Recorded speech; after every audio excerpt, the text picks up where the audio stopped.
What's going on, people? We are Tottenham TV here, back here for another player ratings video, our first player ratings video of the Europa League campaign, as we were going to do one last week, but the Gareth Bale news was breaking. We thought that content was a bit redundant, didn't we? Yeah, it is what it is. When Bale comes to town, you have to drop everything. That's how it is. But look, it was a game where it was a hard-fought victory. There's no two ways about it. It wasn't the easiest game, but we got over the line. Yeah, I think they made it difficult for us, the Macedonian team. They were probably a bit better than I thought they were. But yeah, I think at the end of the day, we're through. That's the most important thing. We got the win. It wasn't pretty, but a win's a win. Yeah, let's get into the player ratings. Let's start off with Joe Hart, making his debut for Tottenham Hotspur. We gave him a 6. One shot, one goal for Shkëndija. They couldn't do anything about that goal. I mean, he couldn't do anything about that goal. It was a bullet into the top corner. It was quite funny that Joe Hart's weakness has always been his left-hand side. So obviously the first goal conceded is on his left. But yeah, as you say, it was a great strike, 25 yards out. Lots of power, lots of height. Joe Hart was nowhere near it. I can't really blame him for the goal when he had nothing else to do. So I actually saw someone on Twitter. They said, I know most of you don't know anything about Shkëndija, but you got to be wary of them because they can shoot from distance. And boy, was that a shot from distance. Fair play. It was a good shout. What Twitter account was that? I can't remember. It was just something, when you're scrolling, you just see random things. Mm-hmm. And fair play, because that came to fruition for sure. It's a great strike. And now that period there was a little scare for us, but I think we managed it fairly well. Yeah, and also that apart from that, he had nothing else to do, literally. Yeah. So Joe Hart gets a 6. Let's move on to Serge Aurier. We gave him a 7. I thought Serge Aurier was a breath of fresh air after having Matt Doherty the last 3 games. I thought he played really well, provided a great outlet on that right-hand side, put in ball after ball into the box and great deliveries as well. It's like the Serge of old when he used to put those balls in. I mean, last season he went off the boil a bit in his delivery, but I thought yesterday it really came back. Fantastic performance, I thought. He played well. I was happy with him. I was happy with him. We've seen good performances from Serge. We've seen bad performances. From Serge. It's all about consistency. That's his problem and his lack of concentration. I think at his best, I think him and Doherty both are their very best. You can even argue Aurier is a better player. I think he's faster. He's more physical. He's more adept at getting up and down the wing. Yeah. And I think he gets back in position a lot quicker than Doherty does. But what we needed is consistency, and what we need is for those moments where Serge is always liable to give away a red card or a penalty for those lapses of concentration. That's always been his biggest problem. So it's no surprise for me that he put in a good performance yesterday. But I want him to stay. I want him to fight for his place, and I want the signing of Doherty to bring the best out of him. But I guess we'll have to wait and see what happens. But yeah, it was good. Well, fair play to him. He played well. Yeah, definitely. I echo those thoughts. We need him to stay. It's not that I want him to stay. We need him to stay. We can't go into the season with one right back again. But let's move on to Ben Davies. We gave him a 6. I thought it was a very quiet night from Ben Davies. He wasn't called upon too much. He was quite high up the pitch, but for their goal, I felt that he could have closed that player down a lot quicker, and he's probably the only one that could have stopped that goal. Yeah, he came out a bit slowly. He probably thought, oh, go and have a shot, see what's the worst you can do, kind of thing. He actually got quite forward a lot, Ben Davies, and he put in a lot of balls in the box, but wasn't able to really find anyone. A lot of the times was beating the first man or getting cut out. So he had, unlike Serge, who had a few good opportunities and was able to put a good delivery, and he wasn't. And it wasn't terrible, but he didn't do anything particularly great. I thought Davies was a solid display. But, he's under pressure now with Reguilón coming in. Hopefully, we're going to see him on Sunday make his debut. That's very exciting. But what I definitely saw was a difference. As someone mentioned on the fan camps, I definitely saw this was he was getting higher up the pitch, and the centre mid was the one dropping back as opposed to Davies forming a back three. So I think that's signs of things to come, and maybe we're going to be adjusting the way we play for when Reguilón comes in. I mean, we're going to have to, because I can't wait for these 2 flying fullbacks, Lo Celso and Ndombele, Gareth Bale. We've got a lot of things to look forward to. But let's move on to Toby Alderweireld. We gave him a 6. It was another look. It was a very quiet afternoon or night for the defence, and I think it was the same for Toby Alderweireld. It was a very quiet day. He wasn't tested or troubled too much. He potentially could have scored in the first half from that header, but a couple of headers. Yeah. Apart from that, nothing too much to note for Toby. Yeah, I thought it was a quiet night for him. I think he kept things simple at the back. Wasn't too many balls over the top. Wasn't too many long raking passes. I thought kept things simple, and he wasn't troubled much. It was a pretty easy day for him. Yeah. And let's move on to Davinson Sanchez. We gave him a 6 as well. Similar from Toby Alderweireld. Just a quiet afternoon, quiet night for the defence, and there's just not too much of note.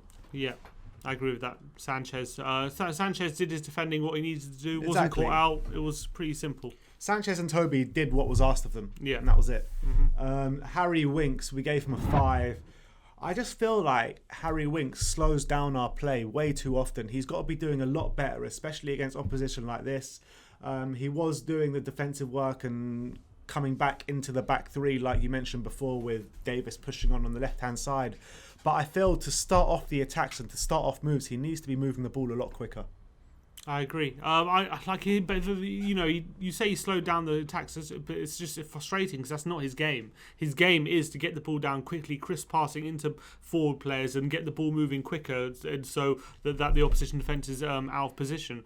And I think yesterday, yeah, he got taken off before the hour mark with Dele Alli. I thought it was warranted. I thought, his partner, which we'll talk about later, was a lot more progressive than he was. He really showed what Winks should be doing more of. I think Winks is really developing more into a defensive midfielder than a CM. It looks like he likes Winks playing a lot deeper recently. Think that suits him? I don't know if he can cover as much ground as a DM. I don't know if he's as physical.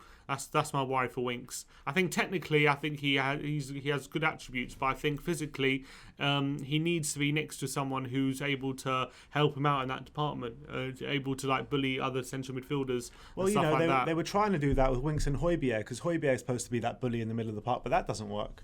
Yeah, but you say, it doesn't work and we can never play it, mate. It's been one game, two or three games. But, yeah, but it's early days, But he's trying to make Winks as CDM. You can't play two CDMs together. Correct. Well, you can, but I wouldn't want to. Yeah. And I think Winks, yesterday he struggled, and it proved how much we needed someone like Lo Celso off the bench when he came. It would have been very easy for Mourinho to bring off Ndombele yesterday and put on Lo Celso and go like for like, but he actually went extra offensive, extra attacking, and it worked to perfection, and it really showed how much more creative we are with those two 100%. On the pitch. And I think Winks has got to look at. I think we are being a bit harsh, Winks, because I remember there's a few moments. There was that one dink over the lovely top. Ball for Lamela, over the top. There was, I think, another one as well. I think it was him. It might have been Ndombele played a lovely ball to Aurier, who set up a chance for Dele. I'm not sure if I was Winks or Ndombele. I can't quite remember. But I think Winks wasn't terrible. But I just think, you're playing a Macedonian. You need him to be dominating the game. You need him to be controlling possession. You need him to be controlling the pace of the game. He wasn't quite doing that. And I think it showed when Mourinho took him off after with less than an hour gone. Definitely. Let's move on to the man of the moment, Tanguy Ndombele. We gave him a 9, probably the highest rating we've ever given him, and rightly so. I thought he was absolutely fantastic. I know we scored 3 goals. He didn't get any goals, didn't get any assists, but we're still giving him a 9. That shows the dominance in his display yesterday. I thought he was absolutely sensational from minute 1 to minute 90. I mean, just for him playing 90 minutes is a big thing for us, He didn't tire towards the end. He was still running. He put in a proper shift. You could see the way he dominated that midfield, the way he can create from deep, one pass and it just splits their whole team apart. This guy has sensational skills, sensational talent, and I just can't wait for him and Giovanni to start together. And you saw as soon as Giovanni came on that link up, they're on the same wavelength already. Which is 100% true. I think that they're the most technically gifted players in the squad, that's for sure. And I think it was kind of like a message Ndombele was sending out for that last half an hour, saying, "Look, I can play 90 minutes. I am fit enough. I can run all this time." And the confidence was flowing through him yesterday. And he was the only man on the pitch where you actually felt he was a level above the opposition. It was actually easy for him yesterday. It was too easy for him to beat players, get past them. He did it effortlessly, getting passes in behind, progressive passes into dangerous areas. He was a level above anything we had, and it showed how much he could really change our midfield options. And he could even be like a new signing. He really could be this season. He could completely change our midfield. He's the only player who actually tried to create big things happen. And every time he passes the ball, it's usually into feet. It's crisp. It's like a good standard of pass, good weight of pass as well. He was a complete level above any other midfielders yesterday. And that's exactly what we needed from him. And you know, Mourinho is full of praise for him. Everyone's praising him at the moment. Apparently, he's really starting to settle. That's what the rumours are. So, like, honestly, it's very exciting. I know it's only a Macedonian team, as we say, but again, it's a real step in the right direction. And you know, when he's been putting rubbish performances against, even against bad opposition, you can't. You can't take anything for granted, so it's a good step in the right direction for Tongi. Hopefully he can carry this on. I mean, yesterday, every time he got the ball, you were excited. Mm-hmm. Every time he got the ball, you felt like something could happen. And I thought that's the key thing with Ndombele. You know he's got it in his locker, and now he's finally starting to show it. But let's move on to Dele Alli. We gave him a 4 on the kind of the opposite of Ndombele. I felt that, similar to Winks, I felt that he slowed the game down every time he got the ball. He got pushed off the ball way too easily. I thought he got a bit bullied in there. And just not a good display, especially after everything that's come out this week. Him not being in the squad the last 2 games, you really expect Dele to go in there, stake a claim to be in that first team, but he just didn't do that.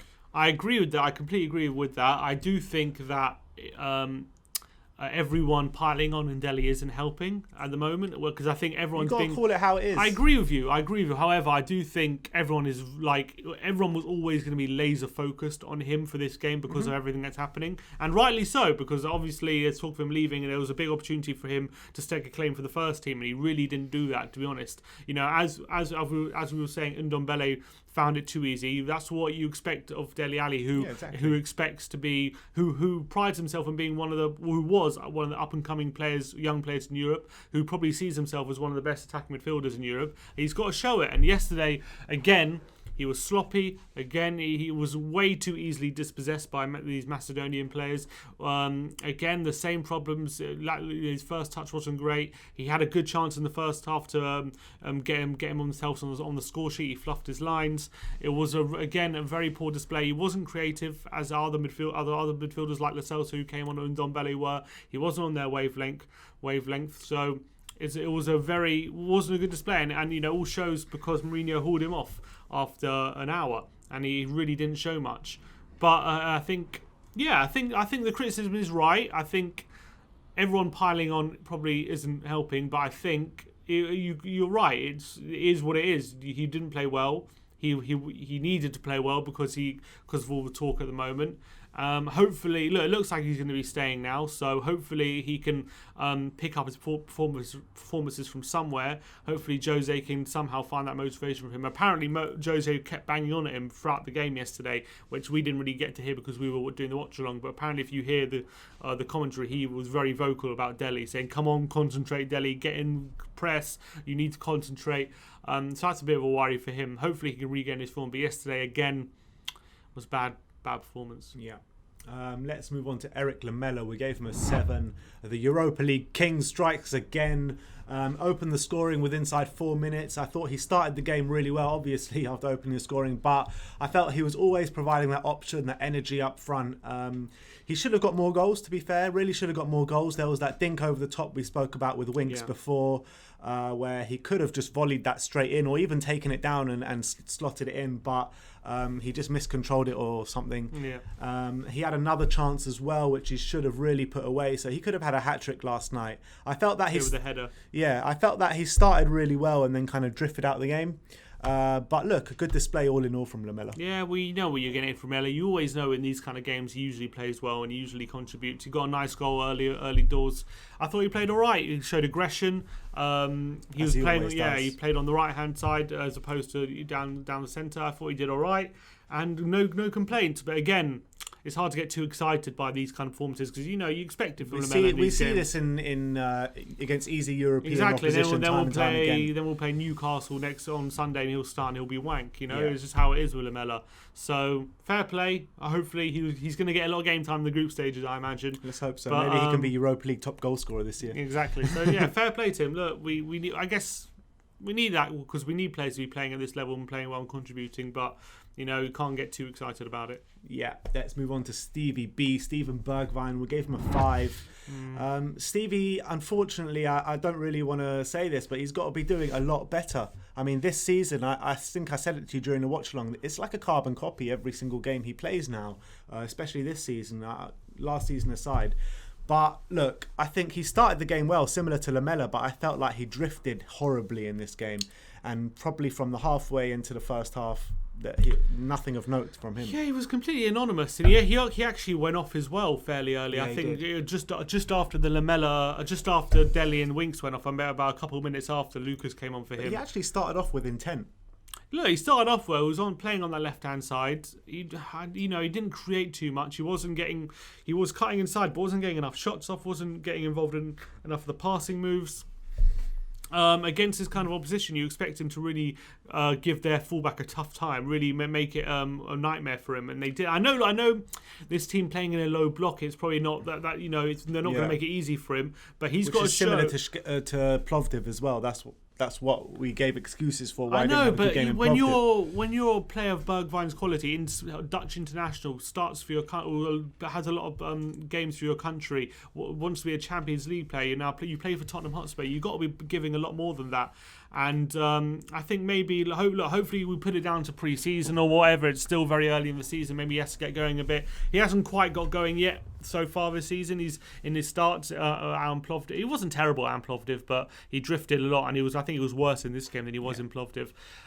You just expect him to be involved a bit more. That's all. You expect him to be involved in the attacking moves, and he just wasn't really. But hopefully, that's the difference. Like for Dele, you'll be slaying him. For Bergwijn's like, okay, give him time. But I guess Dele's been going on for longer than Bergwijn has, so I guess that's the reason. But you expect more from Stevie, but we'll see in the future. Like these games just come and go, don't they? You forget about them quickly. Yeah. So hopefully Stevie will as well. Like I kept mentioning to everyone that kept being quite negative yesterday, we got over the line. That is the main point of yesterday. That's in knockout stages and knockout games. That's all you need to do is get over the line. And especially with the amount of games we've had coming up and playing, you just got to get through these games, and it's not all about performance, is it? Like you think when Tuesday night comes around against Chelsea, you think we're going to be worried about that performance levels. You know what I mean? If we get over the line, that's all that matters. Yeah, that's what I'm saying. Like.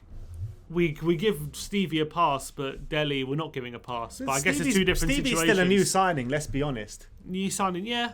I guess Dele, I guess it was a big performance for Dele. He needed to turn up, and Stevie it's a bit different, maybe. Yeah, every player has a different case. Listen. Yeah. And now, final player of the starting 11, Heung-min Son.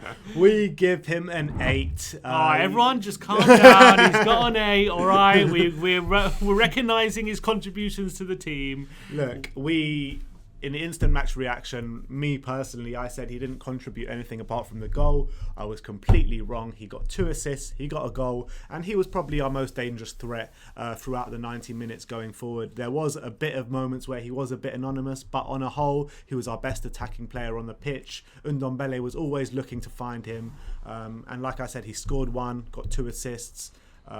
Brilliant. And he did look better when he was on the left, as Jose said.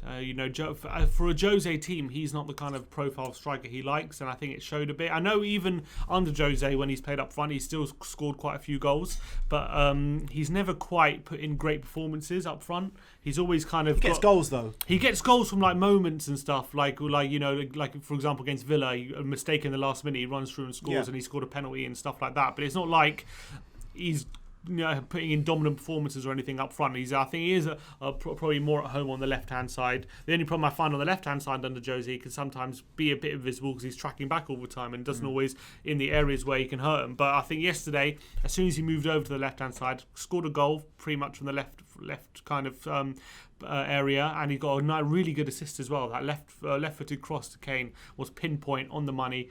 So he stepped up again. Obviously, it was unfortunate we had to wait for Kane to come on for him to really make those contributions. But Son, again, adding to his 4 goals on Sunday, keeping himself in really good form. Yeah. So that's the starting 11. Now let's move on to the substitutes. Giovanni Lo Celso, we gave him an 8. He came on around the 60th minute mark. Look, Giovanni, he changes the game every time he comes off the bench. He changes our midfield every time he's on the pitch. I mean, this guy is just a sensational player. One of the ones that has proved Jose Mourinho wrong. When Jose came, he just didn't rate him. Similar to Ndombele as well, he seems to be proving Jose Mourinho wrong as well.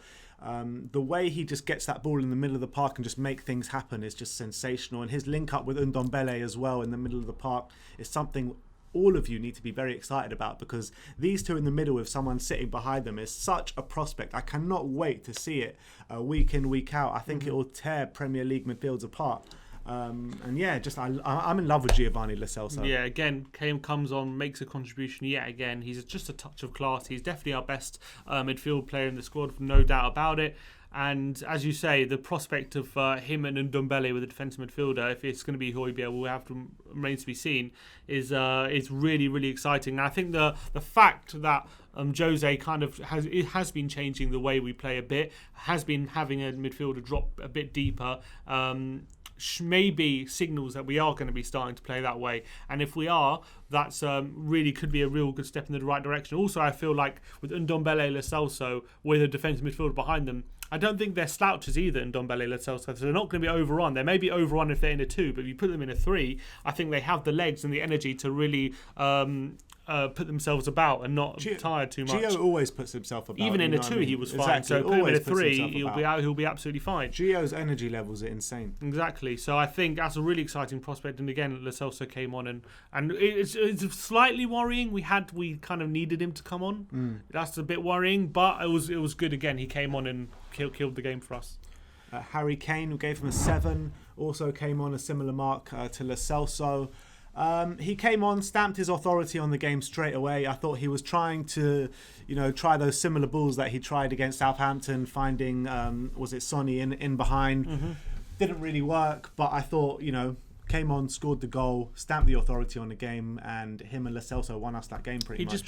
He provided a presence in the box that we didn't have calming before. Presence as well. That goal doesn't go in if Kane's not on the pitch. No one's winning a header like Kane like that. So that's why we are so desperate for a backup striker, because if we had a backup striker there yesterday, then hopefully we wouldn't have needed Kane to come on, and we can swing more crosses in the box and win more headers. Yeah. Unfortunately, we still don't have that backup striker Jose wants, which he's quite angry about. Apparently, reportedly, he's making more noise. He's making noise behind the scenes about where is the striker? We need this striker, and it's clear why he wants that profile of striker, because that's who we need, someone who's able to be a bit of a presence in the box when Kane's not available. And at the moment, we don't have that. But yeah, Kane, solid cameo. Again, same with Lo Celso, a bit worrying.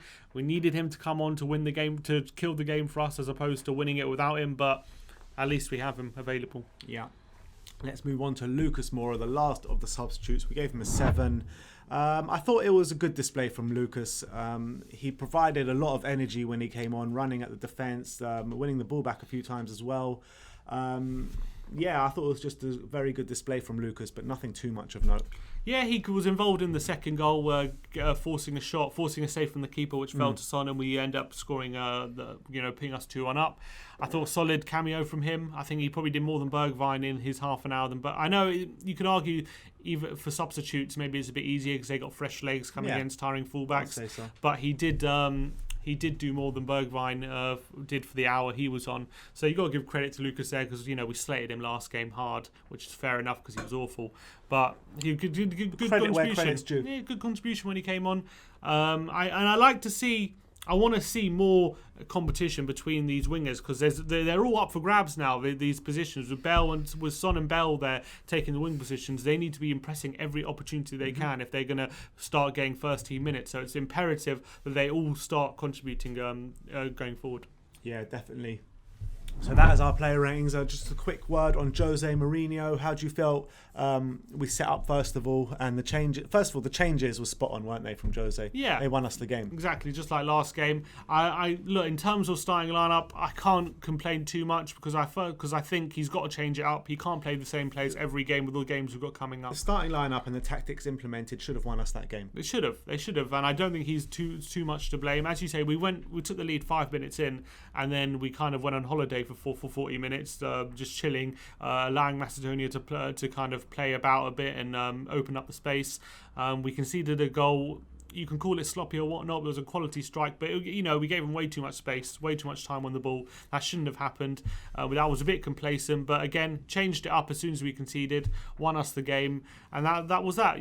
Jose did perfectly fine here. I think he's got to get into his players about why they were so complacent in the first half. We should have wrapped it up once we go 1-0 up, but we always had control of the game, he felt, and I think he did fine.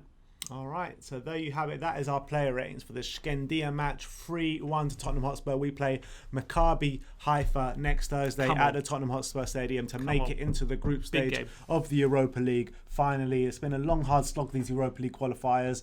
But one more game to go. One more game to go, exactly. At least we're at home. No more travelling and all that madness. Yeah, it would have been nice to go to Israel, but unfortunately not. But anyway, that is your player ratings. Let me know in the comment section below what your ratings are. Like, subscribe, and comment. And as always, come on, you Spurs.